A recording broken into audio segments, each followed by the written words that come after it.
नमस्कार दोस्तों, आज हम जानेंगे आठवें भाव के बारे में। आठवें भाव से किस चीज़ों का विचार किया जाता है, सब कुछ जानेंगे। आठवें भाव को मृत्यु भाव या आयु भाव भी कहते हैं। तो सबसे पहले चलते हैं मृत्यु पर।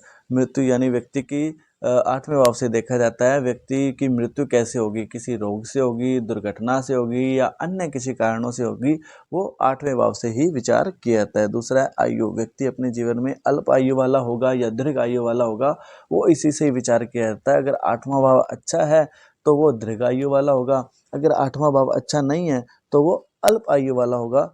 और उसके बाद बारी आती है तीसरे की यानी विघ्न की। व्यक्ति के जीवन में कितने विघ्न आएंगे या नहीं आएंगे, वो इसी से विचार किया जाता है। कई बार क्या होता है, व्यक्ति कोई काम करता है, कोई भी काम शुरू करता है, उसमें कुछ ना कुछ विघ्न आ जाता है। कोई भी काम ले लो, उसका कोई दुकान खोली या कुछ भी किया उसने, तो उसमें कुछ ना कुछ विघ्न आ जाता है। तो इसी के कारण होता है आठवां भाव उनका पीड़ित होता है। अगर आठवां भाव पीड़ित नहीं है तो इस प्रकार का कोई विघ्न उसको नहीं आता। ये विघ्न किसी में भी हो सकता है, कोई कामकाज में हो सकता है, रिलेशन में हो सकता है, साझेदारी में हो सकता है, ठीक है। किसी चीज़ में भी विघ्न उसको आ सकता है, ठीक है। अगर ये अभाव अच्छा है तो फिर विघ्न नहीं आएंगे। उसके बाद बारी आती है यातना। यातना उसको मिलेगी नहीं मिलेगी, वो भी इसी से विचार किया जाता है। और पांचवा पूर्व जन्म की जानकारी, पूर्व जन्म में वो क्या था क्या नहीं था, उसकी भी जानकारी इससे ही मिलती है। उसके बाद बारी आती है छेवें यानी दीर्घ यात्राएं की।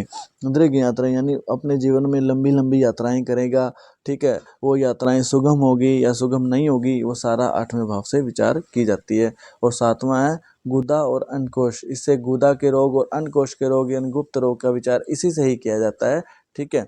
उसके बाद बारी आती है आठवें यानी शनि की। यानी शनि क्या है, कारक ग्रह है।